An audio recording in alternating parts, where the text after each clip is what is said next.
Kabar mengejutkan datang dari selebriti tanah air Olla Ramlan yang mendadak ramai diperbincangkan warganet di jejaring sosial. Bukan tanpa alasan jika wanita bertudung hijab itu menjadi perhatian lantaran secara mendadak ia menulis kata minta tolong dalam bahasa Inggris di laman foto berbaginya. Tentu saja hal itu membuat panik warganet dan bertanya apa yang membuat Olla meminta tolong. Yang membuat semakin khawatir adalah kata permintaan tolong itu dibubuhi kata tidak sanggup lagi. Dan benar saja manajemen yang menaungi Olla memberi keterangan melalui keterangan tertulis di unggahan di media sosial. Pihak manajemen secara tidak langsung menyatakan jika kondisi Olla kini sedang tidak baik-baik saja. Bahkan dalam keterangannya untuk sementara waktu tidak dapat memenuhi kewajiban terkait pekerjaan akibat kondisi yang tidak baik tersebut. Namun hingga saat ini belum diketahui secara pasti kondisi terkini Olla hingga ia membuat semua orang khawatir dengan kondisinya. Apalagi manajemen tengah mencari dokter yang tepat untuk menyembuhkan Olla.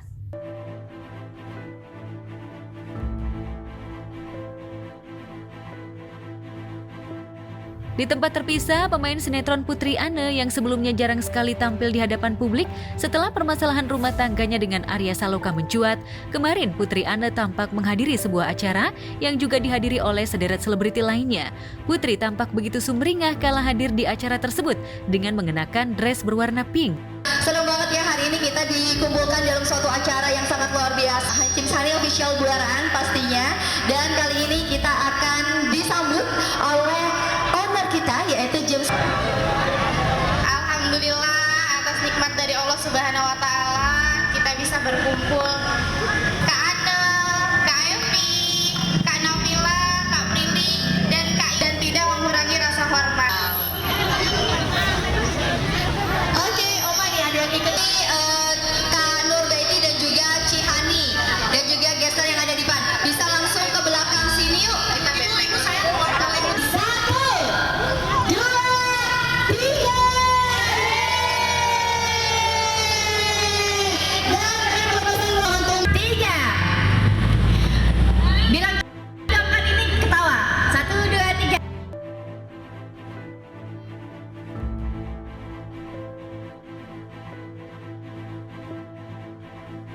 Namun sayangnya ketika ditanya ihwal kemelut rumah tangganya dengan Arya yang masih menyisakan misteri, Putri sama sekali enggan berkomentar.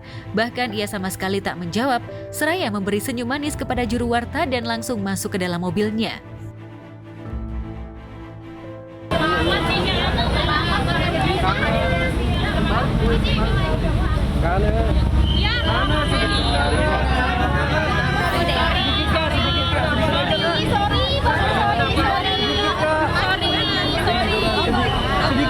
Makin cantik nih Kak Ana. Makin cantik. Bisa jadi keluarnya Putri dari tempat persinggahannya itu lantaran telah merasa plong, lantaran tak ada lagi kemelut yang terjadi dalam dirinya. Bahkan Putri Anne juga dikabarkan sudah menemukan pria idaman baru sebagai pengganti Arya. Pria yang disebut-sebut tengah dekat dengan Putri adalah Rahman Sharma yang beberapa kali dalam satu frame dan dibagikan di laman foto berbagi milik Putri. Namun hingga kini baik Arya Saloka atau Putri Anne memilih untuk tak bersuara terkait status hubungan rumah tangganya.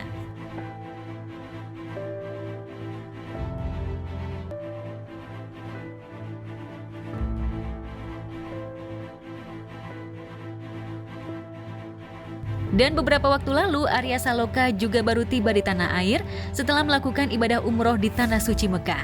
Lantas selain ibadah, benarkah Arya ibadah ke tanah para nabi mendadak di awal tahun 2024 agar bisa mendapatkan pencerahan batin di Tanah Suci terkait keretakan rumah tangganya? Saya memang menjadwalkan memang sudah lama. Saya kan nggak mungkin dadakan, bisa juga dadakan, tapi nggak mungkin kalau saya dadakan, kecuali memang kepingin banget. Udahlah berangkatlah, mumpung bulan ini nggak ada apa-apa, berangkat gitu. Cuman ini sebenarnya udah dari tahun lalu, bulan apa ya saya lupa. Sebenarnya doa hampir sama aja ya. Pastinya minta sehat, minta umur panjang, minta dilancarkan apapun urusan-urusan di dunia, pekerjaan yang selalu dimudahkan. Itu aja sih pastinya. Untuk keluarga gitu-gitu, doa-doa itu aja semuanya. nggak tahu ya ini saya apa orang lain, kalau saya itu kalau di sana itu udah mikirnya ibadah aja. Ya sholat teratur, maksudnya teratur itu setiap azan itu pasti langsung sebelum azan malah gitu. Kalau di sini kan kadang mepet-mepet sama azan atau bahkan azan dulu baru kita berangkat ke masjid. Di sana tuh sebelum azan tuh udah standby di sana gitu-gitu. Jadi memang kegiatannya itu aja, biasanya itu yang dikangenin.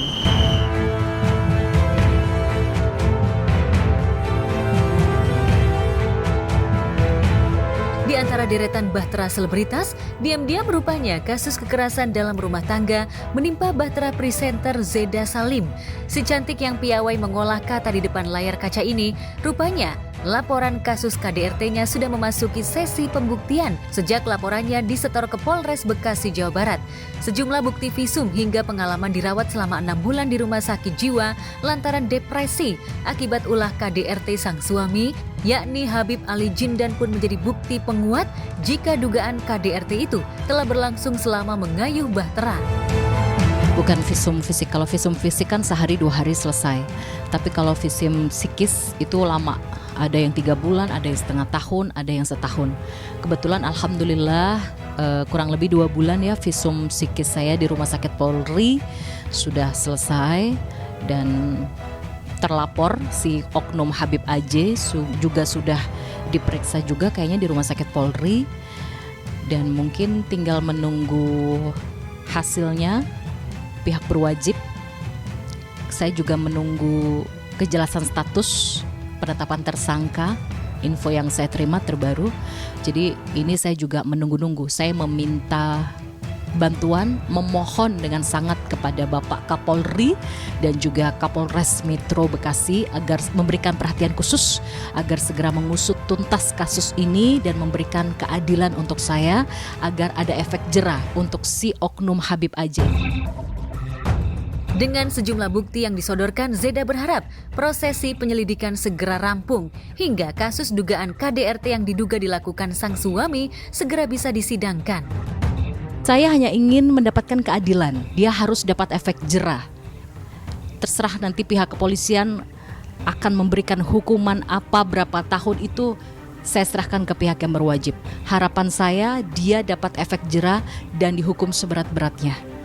Karena apa yang dia lakukan itu bisa berakibat fatal terhadap nyawa seseorang. Contoh saya sendiri.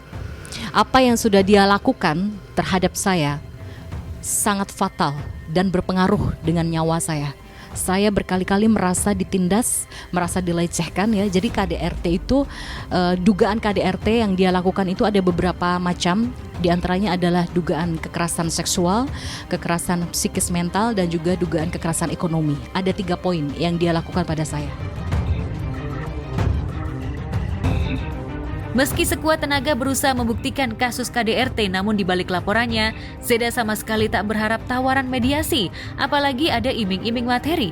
Zeda hanya ingin suaminya mendapatkan imbalan setimpal. Terlebih, telah membuat jiwa dan fisiknya remuk redam. Lantas benarkah kelak Zeda akan siap bertarung di meja hukum? Saya tidak akan berhenti untuk berjuang, ya, karena yang saya lihat korbannya bukan cuma saya. Banyak perempuan di luar sana yang juga menjadi korban yang tidak berani speak up. Tidak berani melawan dia karena takut diancam, diteror. Saya tidak akan berhenti berjuang. Saya akan berikhtiar semaksimal mungkin untuk mendapatkan keadilan. Ya, karena Allah sendiri memerintahkan kalau kau dizolimi, kalau ada hakmu yang dirampas, lawan. Jangan diam. Kalau saya diam, berarti saya menzolimi diri saya sendiri. Saya tidak mau menzolimi diri saya sendiri. Saya harus berjuang mencari keadilan sampai si oknum Habib AJ ini dapat efek jera dan saya dan juga korban-korban wanita lain di luar sana dapat keadilan. Status saya menggantung. Saya minta sama kamu ya, oknum Habib AJ, tolong ceraikan saya, talak saya di atas materai sesuai perintah Habib Rizik Syihab yang memediasi masalah kita berdua. Saya minta kamu ceraikan saya, talak saya sesuai perintah Habib Rizik yang mediasi masalah rumah tangga kita di atas materai. Saya sudah datangi kamu baik-baik ya di rumah, di pondok pesantren kamu, tolong talak saya di atas materai agar saya tidak dapat fitnah. Karena pernikahan kita hanya sah secara agama, tapi kamu tidak mau menceraikan saya di atas materai. Kamu zolim. Sudah menikahi saya hanya secara sirih, secara agama, itu sudah tidak adil. Ya, lalu kamu memperlakukan saya dengan tidak beradab pada saat pernikahan, dan sekarang kamu tidak mau menceraikan saya secara beradab. Zolimmu sudah keterlaluan. Sampai sekarang sebenarnya status saya masih menggantung. Ya, belum diceraikan sesuai syariat. Saya minta diceraikan sesuai syariat. Saya sudah tidak menganggap dia sebagai suami, dia sudah zolimnya luar biasa terhadap saya. Ya, saya minta diceraikan saja, dia tidak mau menceraikan saya sesuai syariat. Sekarang dia sedang berbahagia di atas air mata saya. Tidak apa-apa, saya akan terus berjuang. Allah tidak akan diam. Allah pasti akan memberikan keadilan bagi saya. Cuman memang saya harus bersabar.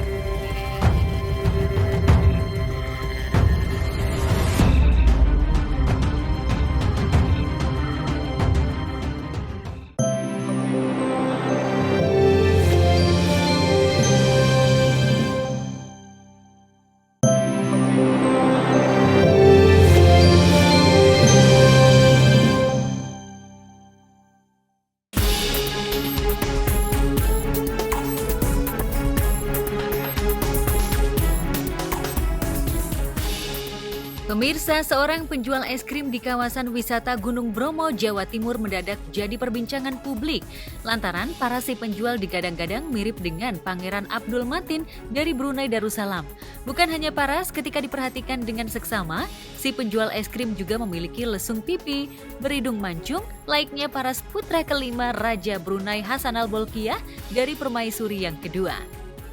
Pangeran muda Abdul Matin dengan dayang Anisha Rosna, pasangan indah, pasangan mulia, rencana senantiasa.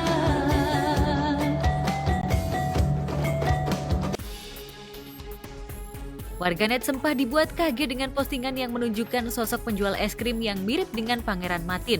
Bahkan ketika direkam, ia mengenakan baju lengan panjang dan topi, disertai sesekali melempar senyum kepada pembeli yang merekamnya. Sekilas pandang wajahnya memang mirip dengan Pangeran Matin. Lewat FYP aku itu ganteng banget, bener-bener persis banget. Itu kalau misalnya orang lihat dia pas lagi nggak jualan, disangkain emang pangeran. Mau dijual juga nggak di toko goib? Jangan terlalu kegantengan. Nama Pangeran Matin diketahui publik setelah ia melangsungkan pernikahan dengan belahan jiwanya Anisha Rosnah yang merupakan cucu dari penasehat kerajaan. Atas dasar kebahagiaan itulah banyak warganet menduga jika Pangeran Matin sedang berkunjung ke Bromo. Namun, mengapa menyamar jadi penjual es krim? Pasti yang orang-orang ganteng kayak si pangeran juga pasti banyak juga yang pengen sama. Cuman beda nasib aja. Tapi orang-orang, maksudnya kan ini penjual es krim gitu ya, bakal laku nggak ya gitu Pasti laku jualannya? karena satu ganteng. Kakak mau beli juga nggak es krim? Mau Kak? Nah, kalau kakak nanti misal ketemu sama orang itu, bakal bilang mirip juga nggak? Pasti aku bakal bilang mirip dan aku mau bikin konten.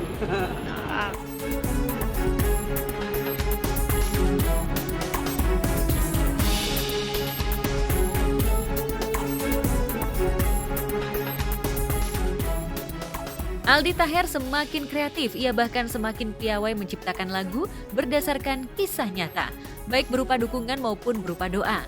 Belum lama ini menciptakan lagu pendek yang dinyanyikannya bersama Salsabili istrinya. Lagu berjudul Adam dan Hawa itu diharapkan oleh salah satu caleg dari Partai Perindo ini menjadi bentuk dukungan doa terhadap kondisi rumah tangga Teuku Ryan dan Ria Ricis yang sedang goyah, bahkan tengah berhadapan dengan perceraian.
Sebelum ini banyak lagu yang diciptakan, salah satunya lagu yang diperuntukkan Lesti dan Bilar. Kala itu Aldi dengan spontan memberikan dukungan dan doa agar Lesti dan Bilar yang rumah tangganya sedang bermasalah bisa segera membaik. Lagu yang dinyanyikannya kala itu bahkan menjadi viral. Entah karena lagu yang diciptakan dan menjadi viral, sehingga banyak warga yang menyanyikannya, sehingga rumah tangga Lesti Bilar akhirnya rujuk. Lantas bagaimana dengan lagu yang didedikasikan untuk pasangan Rian Ricis? Sementara itu, penyanyi yang kini dikenal juga hanya di hadapan Deddy Corbuzier dan Erika Arlina mengaku sangat mengidolakan sosok Aldi Taher yang dinilai unik. Sung idolanya, lalu bagaimana dengan Aldi Taher? Ia bahkan mengaku tak tahu jika Vidi begitu menggemarinya. Itu sebabnya Aldi terlihat menjaga image. Benarkah demikian?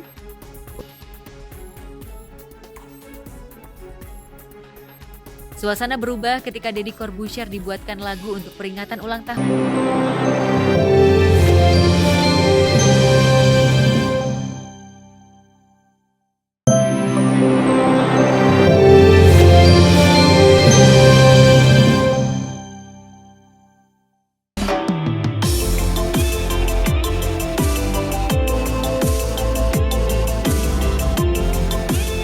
Jika kebanyakan para mahasiswa yang tengah mengerjakan tugas akhir alias skripsi dengan ketebalan standar, lain halnya dengan mahasiswa satu ini.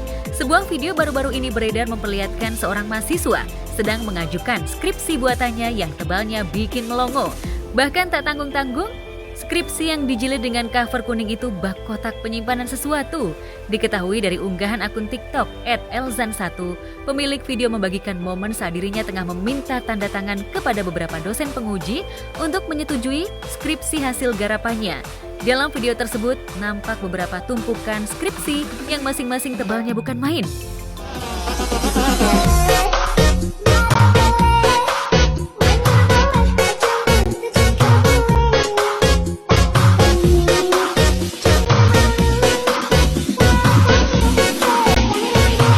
Coming. Saya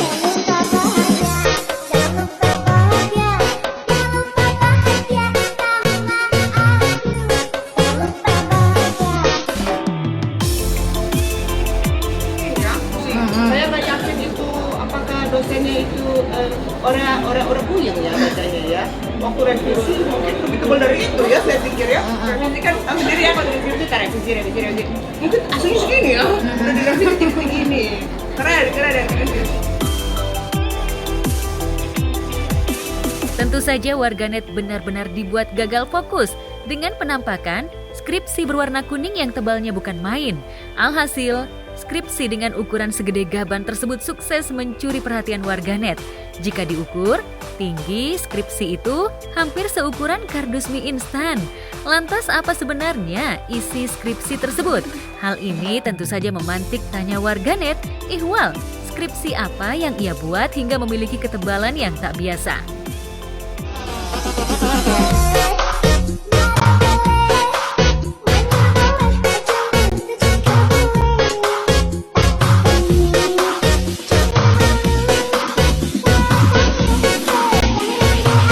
Coming.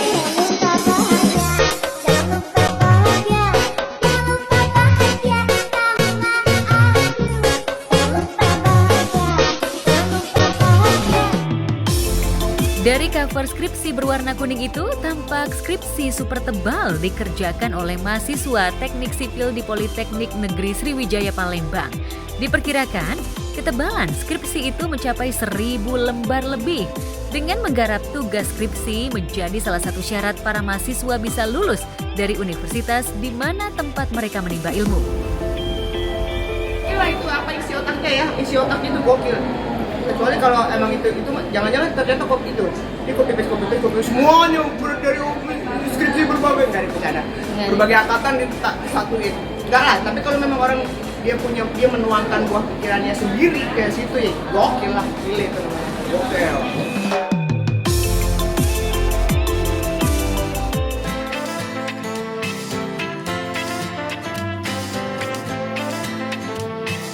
Lain halnya dengan Ranti Purnamasari, pemeran Maisaroh di sinetron yang sama. Menjalani peran sebagai Maesaroh, wanita kaya raya, dan sudah beberapa kali berangkat haji, tampak begitu melekat dalam diri Ranti. Namun ada hal yang jadi perhatian adalah jinjingan Ranti ketika berperan sebagai Maesaroh. Dan kemarin tim Gospot berkesempatan untuk melihat tas Ranti yang selalu dibawa ketika berakting dalam sinetron. Sejak aku syuting Tukang Bubur Pengen Naik Haji, aku nggak pernah ganti tas. Kenapa? Karena pengen simple aja, mengingat scene yang banyak, ganti bajunya sering, setnya juga banyak, jadi akan banyak mobile. Jadi aku orangnya senang praktis dan senang serapi dari awal. Makanya dari rumah udah make up, sampai sini tinggal pakai baju dan aksesoris yang sebanyak ini, dan pakai styling scarf juga yang sesimpel mungkin, tapi nggak ngerepotin kalau diganti-ganti, tapi tetap fashion. Nah kalau urusan tas saya cuma pakai ini. Ini kenapa gold? Karena karakternya Maesaroh yang sangat ria, senang kemewahan, digambarkan dengan warna gold. Ini customized buatan teman aku, tapi di Italian leather asli kulit, tapi buatan Indonesia. Ini keren banget loh. Desainnya juga kita pilih gimana caranya supaya dia kulitnya emasnya tuh nggak rusak, tetap bagus walaupun dipakai ke lapangan mondar-mandir, kehujanan dan segala macam. Terus isinya aku bisa naruh macam-macam. Jadi aku selama dari rumah pun udah pakai tas ini, syutingnya tetap pakai tas ini.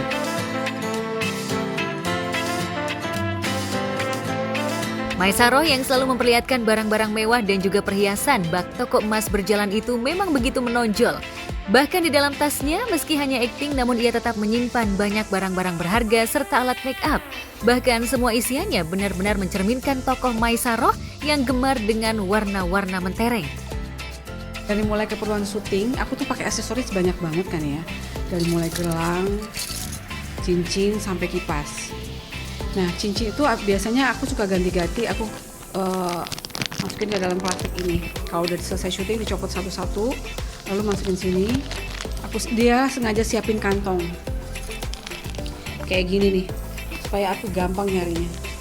Sama ini ada buat zikir. Jadi kalau nyari cincin pasti di sini. Lalu dia bikin juga dompet kayak gini. Jadi ini buat naruh aksesoris aku yang lain, bros. Kan ganti-ganti nih, seperti yang aku pakai sekarang. Jadi aku ingat baju ini brosnya yang mana, baju ini brosnya yang mana. Itu pasti akan ganti-ganti, walaupun ya dikira-kira aja berapa kali sesuai dengan kombinasinya ya. Selebihnya ada bedak tancap seperti biasa. Tuh dia udah siapin kontainernya.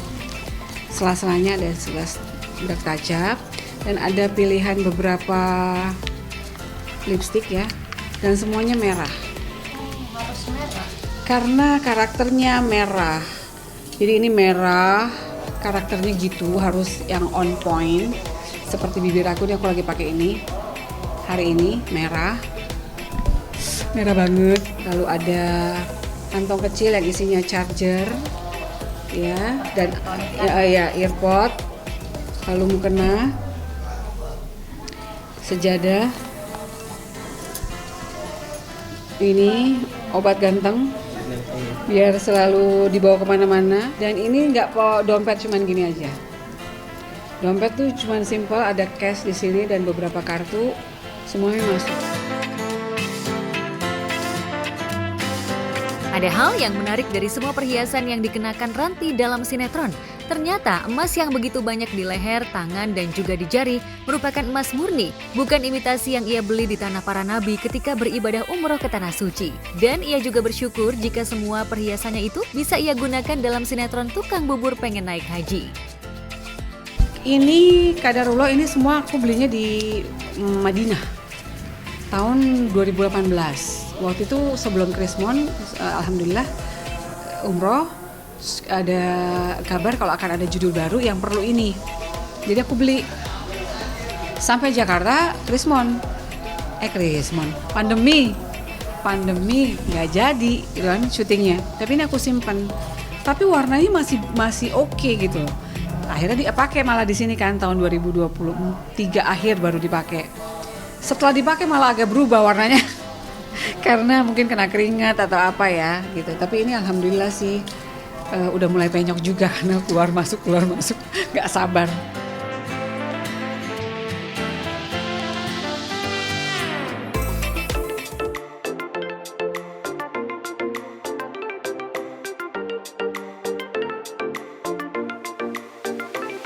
Stadion Gelora Bung Karno penuh sesak dengan kehadiran para pendukung dan relawan pasangan Capres dan Cawapres Ganjar Pranowo Mahfud MD. Hajatan rakyat dengan tajuk konser Salam Metal 3 menang total itu tentu saja dihadiri sederet musisi kenamaan tanah air, budayawan dan selebriti tanah air. Dan tentunya band masyhur Slank meramaikan acara tersebut.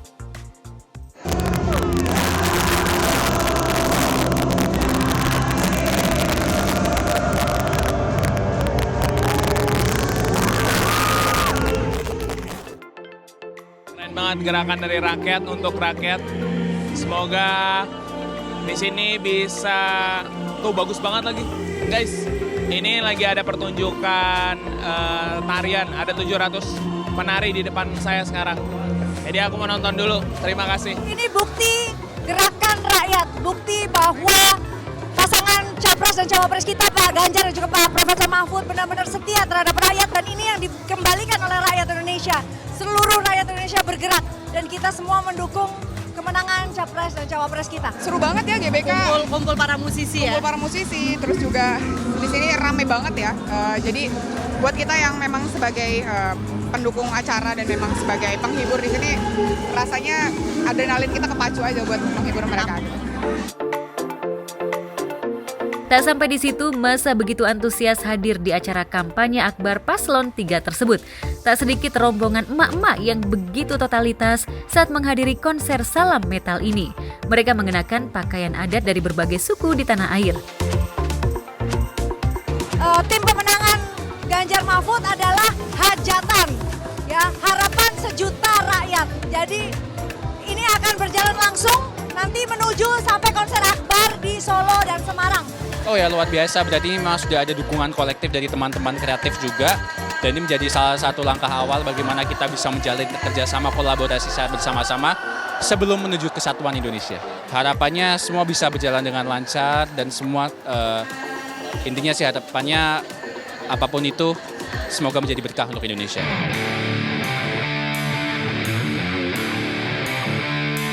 Dan yang tak kalah menarik adalah Capres nomor urut 3 Ganjar menghadiri konser Salam Metal di GBK menggunakan motor sport sambil melambaikan jari salam metal kepada pendukung yang telah hadir di sana.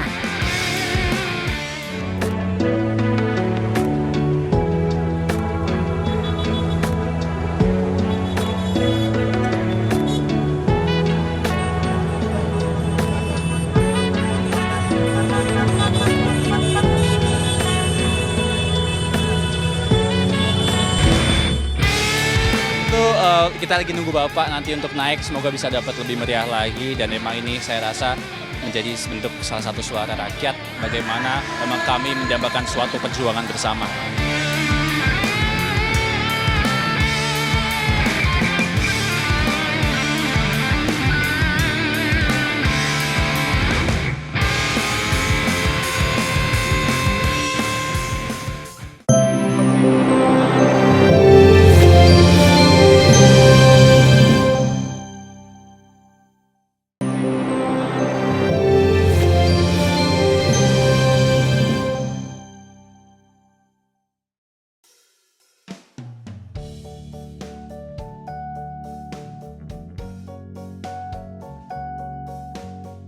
Pemirsa, pasangan Christian Sugiono Titik Kamal terlihat semakin harmonis. Keduanya bahkan tak segan tampil mesra di setiap kesempatan. Kali ini Titik Kamal memposting kemesraan mereka ketika menjalankan ibadah umroh bareng. Ya, kali ini Titik Kamal dan Christian Sugiono memiliki kesempatan umroh bareng.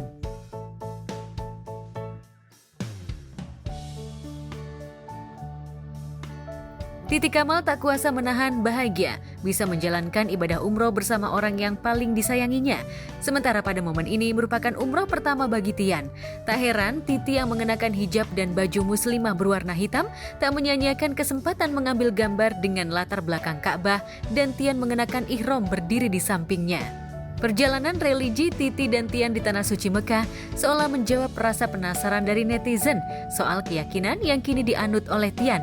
Dan rona wajah bahagia yang ditampilkan Titik Kamal semakin menunjukkan jika kebahagiaan Titi merupakan kebahagiaan Tian.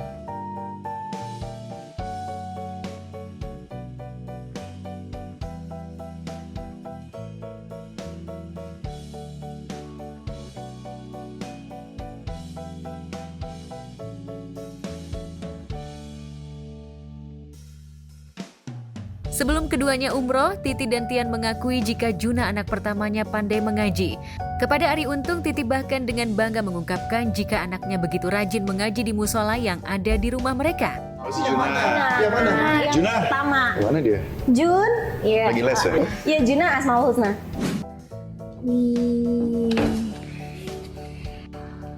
Juna rajin banget. Ya lagi seneng aja gitu nge-explore sendiri. Kadang kalau misalnya aku lagi habis pergi terus pulang lihat pasti dia lagi ngaji tuh di situ tuh di tempat musolanya gitu, belajar gitu. Kita emang ada guru kan seminggu sekali gitu, dan dia emang ngeliat-liat, kadang-kadang ngafalin kan di YouTube gitu-gitu kan, ngeliat ada kayak Ka'bah gitu, bagus ya, lu pengen kayak gitu.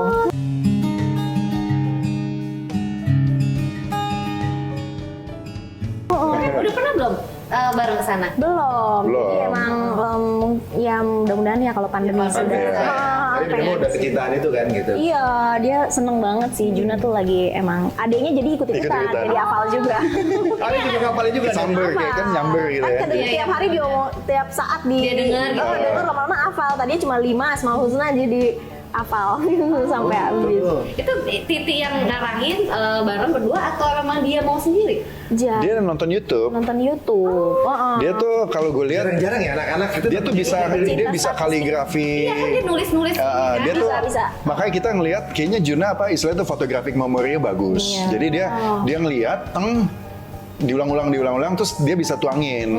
Kayak dari zaman sebelum dia kaligrafi, dia suka gambar kan, apa namanya? Berbagai macam jenis ikan hiu gitu. Gedung-gedung di dunia diameter planet kayak gitu-gitu. Dia seneng gambarin sama terus dia pernah kritik kayak peta dunia gitu, ada kayak buku gitu. Oh, ini bukan di sini nih, letaknya di sini gitu-gitu. Basically dia suka yang listicles. Dia seneng. Kalau Asmaul Husna kan ada 99. Kalau kota dunia ada berapa? Dia tuh seneng yang berurutan, yang kayak gitu. Sekarang dia lagi ngapalin world population gitu ya, kayak segala macam populasi dunia. Apa namanya membaca pola ya? Ya, tipenya ya. Dia kayak gue lah. Gue juga seneng yang kayak gitu. Analitik, iya benar. Juga tuh.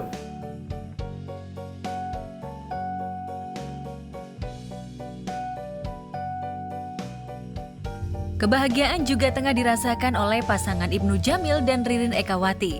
Pasangan yang kini tengah merayakan anniversary pernikahan yang ketiga ini terlihat semakin unik. Bahkan dalam satu postingan, Ibnu Jamil terlihat iseng kepada istrinya. Serunya, Ririn benar-benar terkejut melihat aksi suaminya yang dilihat dari kaca. Keisengan dan kelucuan yang dibuat keduanya merupakan cara mereka untuk saling berbagi kebahagiaan. Lantas apa makna anniversary 3 tahun pernikahan ini?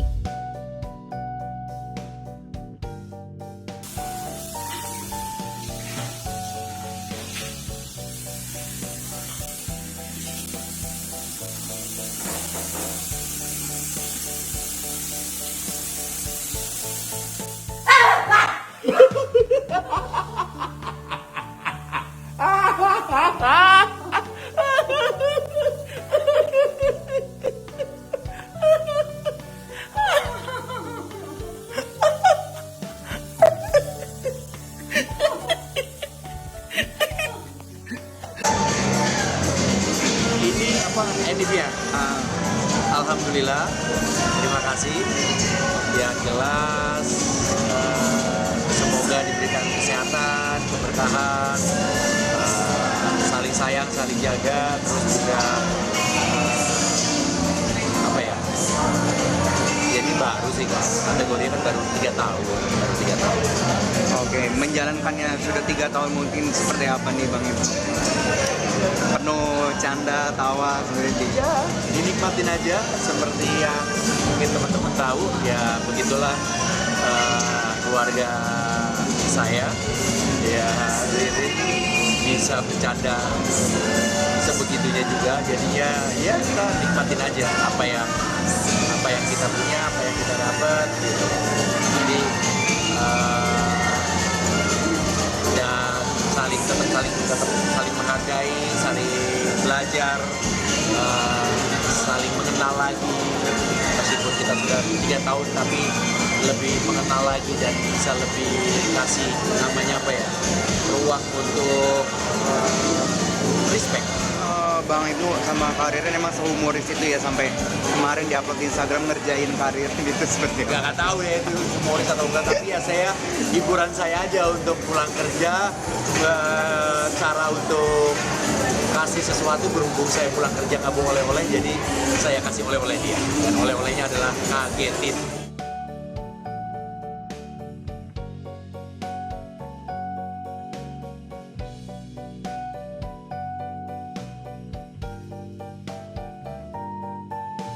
Ibnu merasa bersyukur bisa melalui pernikahan selama 3 tahun ini bersama dengan Ririn. Itu sebabnya ia menjalani pernikahan ini dengan santai dan tanpa target, terutama soal momongan. Ririn sih lebih anaknya cowboy, maksudnya yang penting tuh tanggung jawab suami gitu loh. Yang penting kita tetap sama-sama saling sayang, saling cinta gitu. Ya pokoknya kalau kita punya uang, kita nikmatin sama-sama. Kita punya uang lebih, kita liburan. Nggak punya uang, ya kita stay aja di rumah gitu. Dijalanin aja apa yang ada di depan mata, bukan mencari sesuatu yang nggak ada gitu.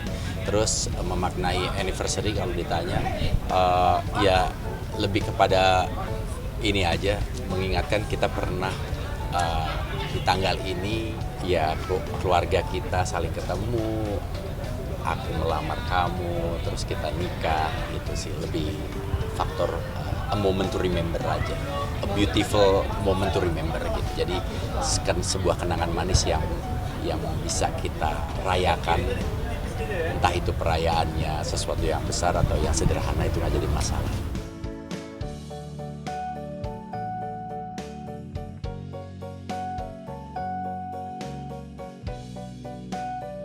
Kini Ibnu Jamil merasa penuh syukur sehingga ia tetap akan menjalani pernikahan ini dengan baik bersama-sama. Namun demikian, Ibnu dan Ririn tetap memiliki tujuan dan berharap jika tahun-tahun yang akan datang pernikahan mereka tetap langgeng.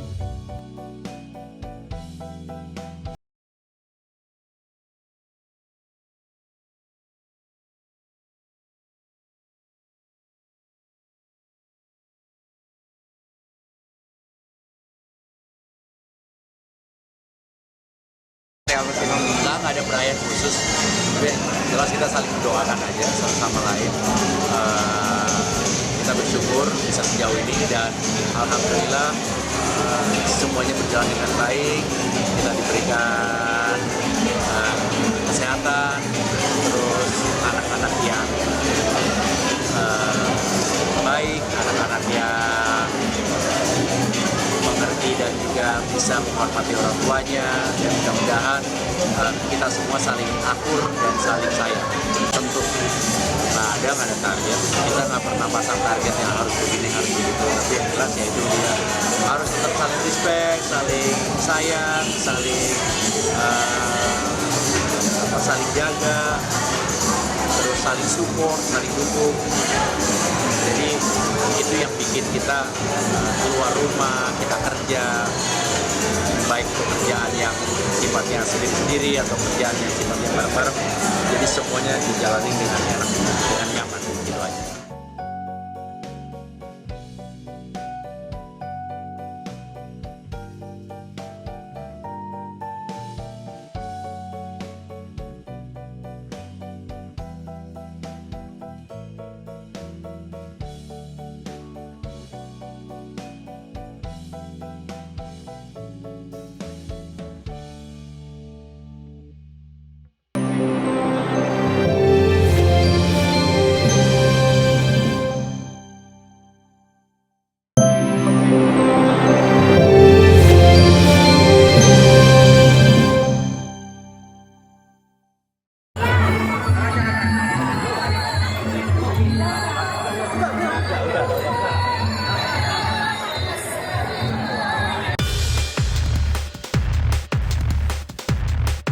Inilah adegan memalukan layaknya anak kecil yang ribut lantaran berebut jatah makan tapi tak kebagian. Tapi adegan keributan ini bukan anak kecil lagi, tapi dilakukan oleh 2 orang dewasa, orang nomor 1 dan 2 lagi di Kabupaten Rokan Ilir, Sumatera Selatan. Ya, siapa lagi kalau bukan Bupati Rokan Ilir, Afrizal Sontang dan wakilnya sendiri yakni Sulaiman. Keributan keduanya pun sontak jadi tontonan warga yang hadir. Apalagi itu terjadi saat acara pelantikan PJSKD Se Rokan Ilir.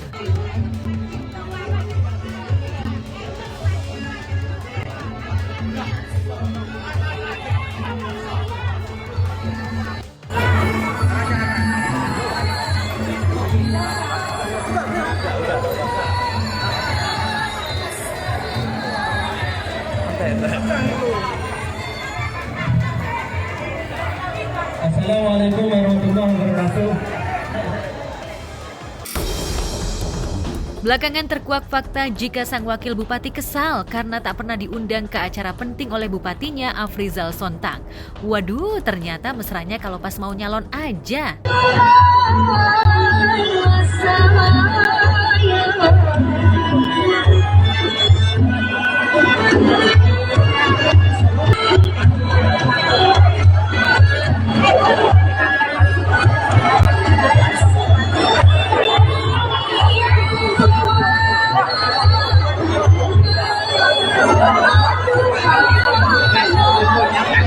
Gini ya kronologisnya ya. Nah, sebelum saya menceritakan itu, saya berprinsip bagaimana Rokan Ilir nih kondusif seperti ini. Nggak mau saya tidak kondusif lah ya. Nah, jadi ini sebetulnya penuh dada. Tapi saya tetap nahan diri, saya tidak mau menciptakan hal-hal yang tak baik untuk Rohil. Intinya ingin kondusif Rokan Ilir. Perlu saya sampaikan, orang bilang selama ini Wabub Rohil bertengkar sama bupati. Saya nggak pernah bertengkar, Pak. Saya nggak pernah merasa bertengkar dengan bupati. Yang ada secara tanda kutip, saya dizalimi oleh bupati. Bukti dizalimi apa? Setiap acara-acara pelantikan di 2023 ya khususnya ya, itu tidak ada konfirmasi, tidak ada apa, tiba-tiba lantik. Baik pelantikan PJS kepenguluan maupun kepala sekolah. Nah, saya minimal harus tahu lah Pak. Saya wakil bupati Pak. Tapi walaupun demikian, saya diam saja. Nah, sampailah penghulu kemarin di Tanah Putih Tanjung Melawan, saya diam saja. Di Bagan Batu, saya diam saja. Ya serahlah itu urusan bupati. Tapi ketika saya tengok kok makin saya diam makin tak kena peduli. Ada apa bupati ini? Ya gitu kan. Saya menghargai bupati. Saya menghormati bupati. Bukan hanya sebagai bupati, sebagai abang saya anggap bupati. Tapi kok saya diperlakukan tanda kutip seperti ini? Nah, saya menghormati bupati dan saya menghargai bupati. Bukan hanya Afrizal Sintong ini sebagai bupati saya, tapi sebagai abang. Awal pelantikan saya pernah bilang sama bupati, Pak Bupati, kalau ada hal-hal masalah saya kurang baik, tegur saya langsung. Saya masih muda, masih pakaian putih. Hari Selasa jam 5.30 masih ingat. Sulaiman kabarnya sempat protes mengapa ia tak diundang. Tapi Afrizal juga mengelak. Yang bikin murka Sulaiman hingga terjadi aksi saling dorong adalah istri sang bupati yang ikut campur. Wah, gawat kalau ibu negara sudah ikut campur, runyam urusannya. Baskom panci bisa melayang ya.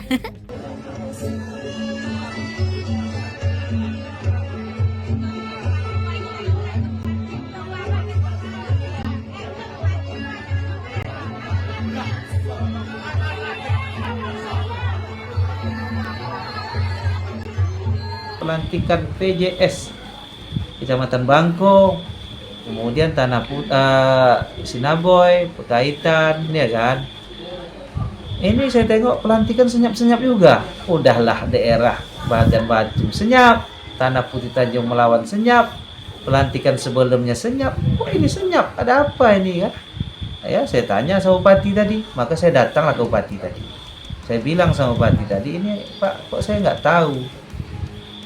Ya saya tahu ini pokoknya itulah cerita, pokoknya saya lupa lah. Ini saya harus tahu lah Pak Bupati. Pak Bupati punya kewenangan, saya punya hak etik juga dalam kewenangan. Saya tahu lah posisi saya sebagai wakil bupati.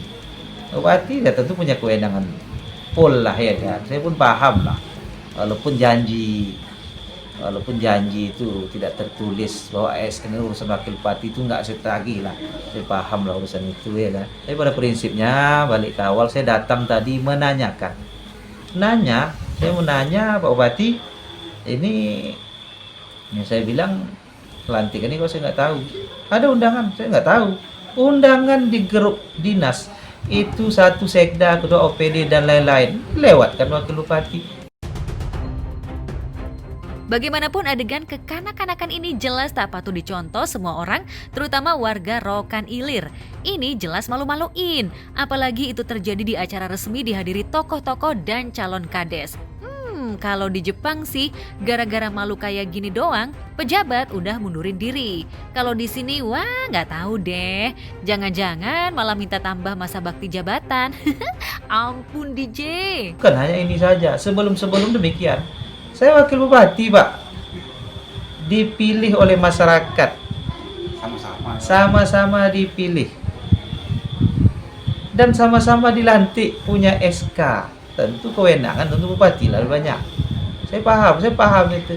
Saya ASN berhenti sebagai ASN karena menganggap saat itu bupati, menganggap Aprijal Sintong saya itu kalau jadi bupati bisa bekerja bersama. Saya pun tak banyak muluk-muluk lah.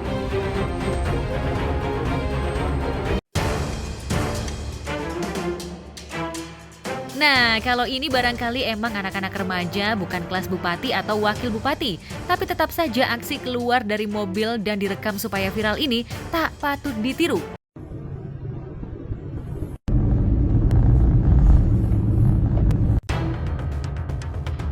Duh, jangan deh. Pengen terkenal, gak gini-gini amat kali, Dek. Berprestasilah, belajar yang rajin atau usaha yang sukses. Kalau nekat kayak gini kan konyol, bro. Udah, kalau mau terkenal susah atau nggak tahu caranya, ya mending ngedekem aja di rumah, bantu cuci piring mama. Itu lebih jelas berbakti. Bukan apa-apa, coba badan setengahnya dikeluarin. Kalau kecelakaan dan cedera kan bisa fatal. Nanti kalau aksi ini benar-benar membahayakan, kan orang tua juga yang repot. Udah deh, kalau jajan aja masih minta, ngapain belagu dek? Insyaf dek. Sekarang ini banyak banget orang yang pengen FYP, tapi melakukan hal yang kebodohan yang luar biasa gitu ya. Itu yang buat aku juga media sosial, kenapa aku juga tidak terlalu main media sosial yang nguber FYP, yang lebih nguber viral atau apapun. Mungkin teman-teman semua lihat media sosial aku juga nggak terlalu aktif. Karena buat aku media sosial, kalau digunakan manfaat pasti ada manfaatnya, tapi kalau digunakan untuk nafsu, yaitu tadi kalau kita udah nafsu dengan sesuatu hal pasti akhirnya merugikan diri sendiri, merugikan orang lain, dan juga menjadi contoh yang buruk. Buat aku malu-maluin banget sih, soalnya kan pertama ya merugikan diri sendiri, ya kalau cuma diri dia sendiri nggak apa-apa, tapi itu kan ya akhirnya impactnya orang yang nyetir jadi nanti gak fokus, jadi membahayakan orang lain, kecelakaan, mudaratnya banyak. Jadi aku berharap mudah-mudahan ditindaklanjuti dan juga langsung diamankan oleh tugas kepolisian biar ada efek jerak. Nextnya besok-besok generasi muda untuk bikin sesuatu yang FYP lebih berhati-hati.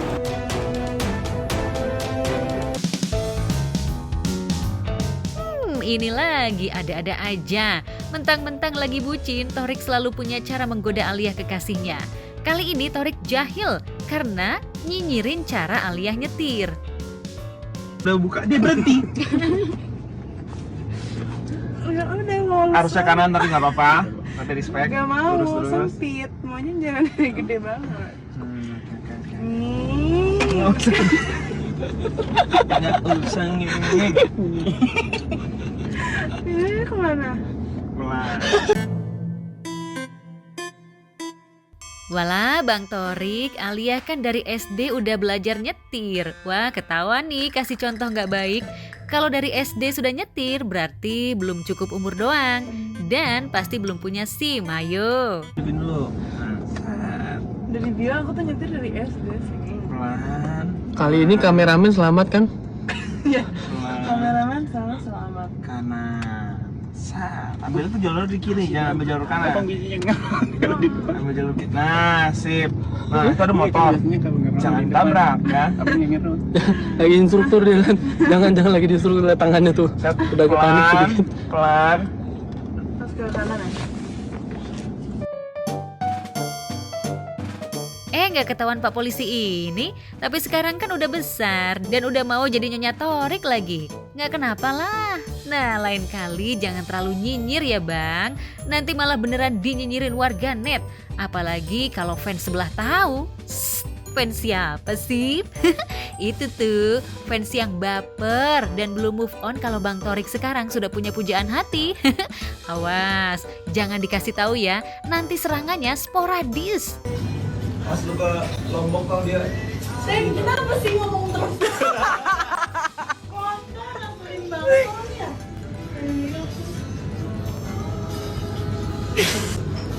Ya suka nonton bola, tapi waktu itu kan juga, tapi itu futsal kan. Iya suka aja sih nontonin. Gue kan juga suka nontonin kalau main bola ini. Panas-panasan tapi tetap ya Kak. Iya ya, ini udah mulai kena kepala aja nih mataharinya. Alia, ayo mau ngomong sama Torik lebih siap Makasih ya. Dikit mah udah dewasa, udah kuat, udah hebat, udah paling sabar, ini udah lengkap. Doain aja yang terbaik ya. Ya kalau aku sih doain aja yang terbaik. Aku nggak tahu kalau jodoh kan itu dari Tuhan ya. Aku nggak tahu dia jodohnya sama-sama. Aku doain yang terbaik buat semuanya. Mau Toriknya, mau mantannya, mau sekarang yang lagi berhubungan. Semua kita doain yang terbaik gitu.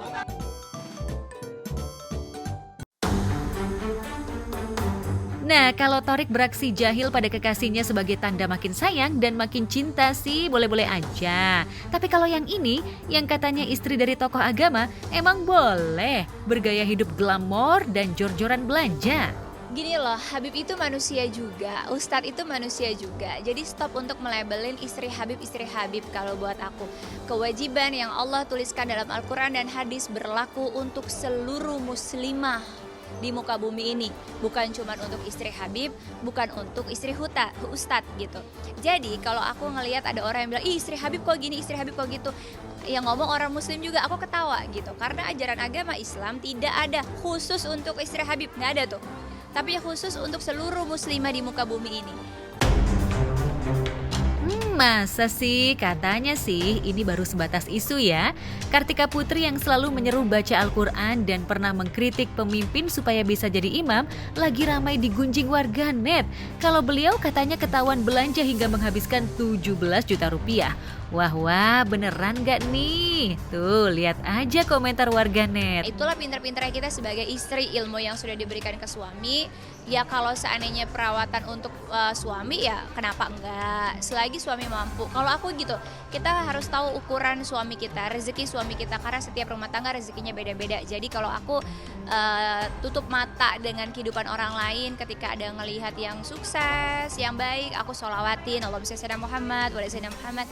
Tapi kalau seandainya ada yang nggak baik, kita beristighfar dan menjadikan contoh, jangan sampai kita kayak gitu. Itu aja sih. Kalau untuk kehidupan tuh ya aku manusia biasa. That's why aku selalu bilang banget sama di media sosial aku ya, bahwa kalau kalian mau ngikutin, jangan ikutin Kartika Putri. Kartika Putri itu tuh manusia biasa, fakir ilmu, tempatnya salah, tempat yang masih kosong, yang masih belajar dan menimba ilmu. Jadi kalau kalian pengen ngikutin siapa untuk berhijrah, ikutin Sayyidatul Fatimah, ikutin Sayyidatul Khadijah, Sayyidatul Aisyah yang memang namanya jelas ada di Al-Quran dan hadis dan sudah diakui oleh Allah Subhanahu wa Ta'ala.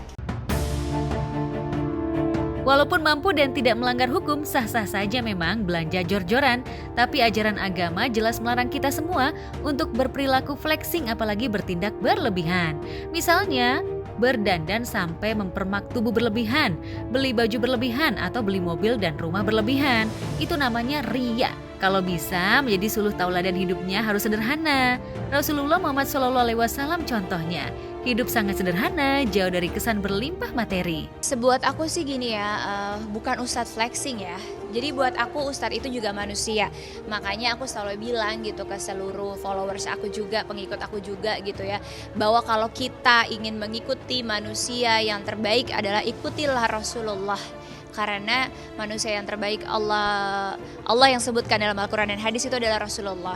Contoh perempuannya siapa kak? Bukan ustazah era zaman sekarang, bukan artis hijrah atau public figure kayak aku gitu. Tapi ikutilah Sayyidatul Fatimah, Sayyidatul Khadijah, Sayyidatul Aisyah yang nama-namanya sudah ada jelas di Al-Quran. Nah, tapi soal boleh atau sah-sah saja sih nggak masalah. Dan mungkin saja Kartika Putri punya alasan yang menurutnya lebih masuk akal. Nah, seperti apa alasannya? Harus masyarakat ketahui bahwa ustadz-ustadz zaman sekarang tuh bukan cuma menjadi posisi ustadz loh. Mereka juga terkadang menjadi pembisnis juga. Kalian yang nggak tahu aja gitu. Jadi kalau seandainya mereka mencapai achievement dalam kehidupannya, mungkin seandainya yang tadinya sempat terpuruk tiba-tiba bangkit, Allah kasih kemudahan, Allah kasih kenikmatan dunia, ya kenapa enggak gitu. Karena buat aku, masa kalau kalau orang-orang yang berbisnis, jualan apa-apa gitu boleh mewah, tapi giliran ustadz tuh nggak boleh. Itu yang buat aku miris banget. Padahal kalau seandainya ustadz itu mewah, membuat kenyamanan dakwahnya juga dong ketika dia meninggalkan anak-anak dan istrinya di rumah, di tempat yang nyaman, di tempat yang tenang, dan juga punya kendaraan yang mewah mungkin, sehingga juga bisa berdakwahnya dengan lancar, nggak perlu nanti repot di perjalanan, mogok dan lain sebagainya gitu. Bagaimanapun menjadi tauladan memang akan selalu jadi sorotan. Parade kemewahan di tengah ada banyak orang kesusahan tetap tidak baik secara etika maupun tuntunan agama. Lantas bagaimana sejatinya cara hidup sang musafir iman? Stop untuk berstigma bahwa kalau ustadz itu harus pakai sendal butut, pakai baju butut, pakai motor butut atau kendaraan butut dan tidak boleh bermewah-mewah.